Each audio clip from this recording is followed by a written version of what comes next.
আসসালামু আলাইকুম। আমরা এখন দেখব মিক্সচার চ্যাপ্টারের একটি অঙ্কটিতে বলা আছে a jar contains 100 liters of milk. A thief stole 10 liters of milk and replaced it with water.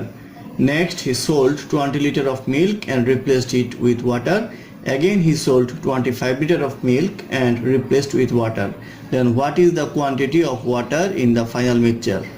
এখানে বলা আছে একটা জারের মধ্যে 100 লিটার দুধ ছিল। আমরা কল্পনা করব এটা পিওর দুধ ছিল। সেখান থেকে 10 লিটার দুধ চুরি করলো এবং 10 লিটার পানি তাতে মেশালো এবং তারপরে সেখান থেকে আবার 20 লিটার দুধ চুরি করে বিক্রি করলো এবং 20 লিটার পানি মেশালো। এখানে যেহেতু বলা আছে 20 লিটার দুধ চুরি করলো, সেই ক্ষেত্রে মিশ্রিত পানি আগের যে 10 লিটার সেটা এই 20 লিটারের মধ্যে অন্তর্ভুক্ত থাকবে। Again he stole 25 liters of milk. আবার সে 25 লিটার দুধ চুরি করলো, অর্থাৎ দুধ পানি একত্রেই যে মিক্সচারটা থাকবে সেটাই চুরি করবে, সে চুরি করে বিক্রি করবে এবং সেটা আবার পানি দ্বারা পূর্ণ করবে। তাহলে বলা আছে যে ফাইনাল যে মিক্সচারটা থাকবে শেষ পর্যন্ত সেখানে পানির পরিমাণ কত। তো অঙ্কটা বোঝার জন্য আমরা একটু দেখি। আমাদেরকে বলা আছে হচ্ছে 100 লিটার, অর্থাৎ মিল্ক ছিল এখানে 100 লিটার পিওর মিল্ক বলতে পারবো আমরা। যদি মিল্ক থাকে তাহলে আমরা যদি মিল্ক এবং ওয়াটার আলাদা আলাদাভাবে কল্পনা করি তাহলে আমরা লিখতে পারবো মিল্ক হচ্ছে 100 লিটার আর ওয়াটারের পরিমাণ হচ্ছে 0 লিটার, কারণ এখানে কোনো কন্টামিনেশন ছিল না। এখন যদি আমরা এখান থেকে 10 লিটার মিল্ক সরাই, 10 লিটার মিল্ক আমরা সরাবো, 10 লিটার মিল্ক সরালে আমাদের এখান থেকে 10 লিটার চলে যাবে, তাহলে থাকবে হচ্ছে 90 লিটার। আর এটা কভার করার জন্য সে 10 লিটার ওয়াটার যোগ করবে।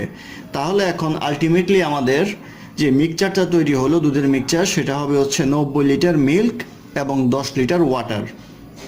অর্থাৎ এখন যদি এইখান থেকে কিছু সরায়, যে কোনো পরিমাণ সরায়, তাহলে এই অনুপাতে দুধ এবং পানি সেখানে সরবে।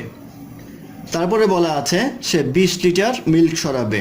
তো 20 লিটার মিল্ক যদি সরায় তাহলে এখানে মিল্ক এবং ওয়াটারের যে রেশিও থাকবে সেটা থাকবে হচ্ছে 9:1, কারণ হচ্ছে 90 আর 10 এই অনুপাতে রয়েছে হচ্ছে 100 লিটারের মধ্যে মিল্ক এবং ওয়াটার। তাহলে যদি 20 লিটার সরায় তাহলে 90 থেকে 20 লিটারের মধ্যে মিল্কের পরিমাণ থাকবে হচ্ছে 9/10 আর ওয়াটার সরবে হচ্ছে এখানে 20 × 1/10। এটা করলে আসবে হচ্ছে 90 - 18 আর এটা করলে আসবে হচ্ছে 10 - 2, এটা আসবে হচ্ছে 8, এটা আসবে হচ্ছে 72। অর্থাৎ আমাদের এখানে যখন 20 লিটার সরালো তখন আমরা বুঝতে পারলাম যে পিওর দুধ এখান থেকে গেল হচ্ছে 18 লিটার এবং ওয়াটার গেল হচ্ছে 2 লিটার। তাহলে আমাদের থাকছে হচ্ছে 72 লিটার এবং 8 লিটার। যেহেতু সে 20 লিটার সরালো তার সাথে আবার সে 20 লিটার ওয়াটার অ্যাড করবে, তাহলে এখানে থাকবে হচ্ছে 28 লিটার আর মিল্ক থাকবে হচ্ছে পিওর মিল্ক 72 লিটার। তাহলে আমরা বলতে পারি 72 লিটার হচ্ছে পিওর মিল্ক এবং 28 লিটার হচ্ছে পানি এই দুধের মিক্সিংয়ের মধ্যে।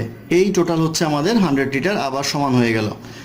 এখন বলা হচ্ছে যে আবার 25 লিটার মিল্ক নিয়ে গেল। 25 লিটার মিল্ক তো আলাদা নেওয়া যাবে না, সেটা নিতে হবে হচ্ছে এই অনুপাতে, অর্থাৎ 72:28 এই অনুপাতে মিল্ক এবং ওয়াটার আছে, এই অনুপাতে সে মিল্ক এবং ওয়াটার সরাতে হবে এখান থেকে সরালে।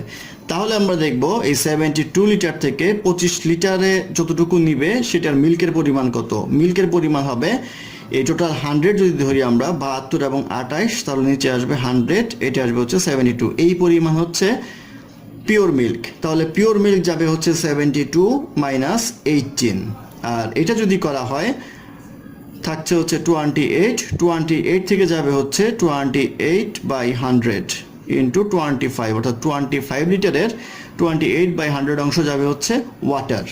তাহলে এটা করলে পাওয়া যাবে হচ্ছে 28 - 7 ইকুয়াল টু আসবে হচ্ছে 21 আর এটা আসবে হচ্ছে 54। যেহেতু 25 লিটার মিল্ক নিল তাহলে 25 লিটার সে অ্যাড করবে হচ্ছে ওয়াটার, সেই ক্ষেত্রে ওয়াটারের সাথে অ্যাড হবে, এটা আসবে হচ্ছে 46 লিটার, অর্থাৎ 46 লিটার থাকবে হচ্ছে ওয়াটার। এখন আমাদের প্রশ্ন জানতে চাওয়া হয়েছে যে what is the quantity of water in the final mixture, অর্থাৎ ফাইনাল মিক্সচারে পানি কতটুকু আছে। তো ফাইনাল মিক্সচারে পানি আছে হচ্ছে 46 লিটার, এটা আমরা দেখতে পাচ্ছি। তাহলে 46 লিটার হবে এই প্রশ্নের উত্তর। এখন এই অঙ্কটা করার ক্ষেত্রে আপনারা শুধুমাত্র এই সাইড করতে পারতেন ইচ্ছা করলে, এই সাইড করলেও আমাদের হয়ে যেত, কারণ আমাদের মিল্কের হিসাব না আনলেও চলতো। কিন্তু দুই পাশের হিসাব আনলে আপনি বুঝতে পারবেন যে অঙ্কটা ভুল হচ্ছে না ঠিক হচ্ছে। এইবার দেখেন 54 এবং 46 মিলে 100 লিটার, অর্থাৎ আগে যে 100 লিটার নিয়ে ছিল ইনিশিয়ালি, এখনও 100 লিটারই রয়েছে এই কাজ করার পরেও, 3বার রিপিট করার পরেও। তো আমরা এখন দেখব এই অঙ্ক কিভাবে একসাথে করা যায়। একসাথে করার ক্ষেত্রে আমরা মিল্কের পরিমাণ যেটা আছে সেটা করতে পারবো হচ্ছে, ফার্স্টে ছিল 100 লিটার পিওর মিল্ক, সেখানে বলা হচ্ছে যে 10 লিটার সরাতে হবে। 10 লিটার মানে হচ্ছে 100 লিটার থেকে সরাতে হবে, থাকবে হচ্ছে 90/100, 90% হবে হচ্ছে হিসাবটা। তারপরে এইটা যে কোয়ান্টিটিটা থাকবে মিল্কের কোয়ান্টিটি, পিওর মিল্ক, সেখান থেকে আবার বলা হচ্ছে 20 লিটার, থাকবে হচ্ছে 80%। আমরা রিমেনিংটা হিসাব করবো কারণ আমরা মিল্কের হিসাব করছি। আবার যদি সে 25% সরায় তাহলে থাকবে হচ্ছে 75, 25 লিটার সরালে আসবে হচ্ছে 75/100, এটা ক্যালকুলেশন করলে আসবে হচ্ছে 54 লিটার, অর্থাৎ 54 লিটার হচ্ছে পিওর মিল্ক। আর টোটাল হচ্ছে আমাদের 100 লিটার, তাহলে এখান থেকে যদি 54 লিটার বাদ দেই তাহলে আসবে হচ্ছে 46 লিটার। তাহলে এই 46 লিটার হবে পানির পরিমাণ, এটাই হবে এই প্রশ্নের উত্তর।